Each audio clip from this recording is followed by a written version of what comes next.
వరహమతుల్లాహి వబరకాతుహు.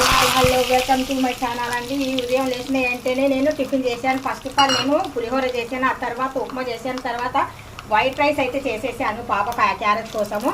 White rice చేసిన తర్వాత ఇక్కడ పప్పు తాలింపు అయితే ఇంకా పెట్టేసుకున్నాను. రాగి జావా అంటే ఇంకా రాగి జావా అంటారు కదా, అది కూడా చేసేసాను. ఇప్పుడు టీ కూడా పెట్టేసాను, కొద్దిగా చెనా కూడా బాయిల్ చేశాను. ఇప్పుడు పప్పు అయితే ఇక్కడ నేను తాలింపు అయితే ఇంకా పెట్టేసుకున్నానండి.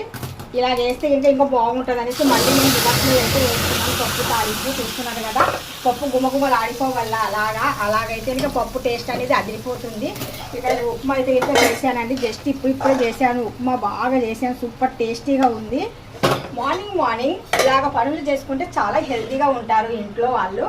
బయట నుండి తెచ్చి ఫుడ్ తినకండి, ఇంట్లోనే వండుకొని తినండి. Happy day.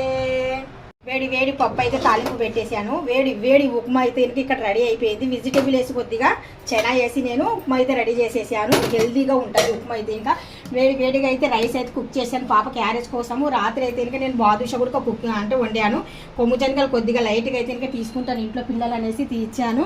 ఇప్పుడైతే జావా అని చెప్పాను కదా, రాగి జావా ఎవ్రీ మార్నింగ్ రాగి జావా తీసుకుంటే చాలా హెల్దీ అండి. అందుకనేసి రాగి జావా అయితే చేసి పెడుతున్నాను ఇక్కడ పిల్లల కోసము.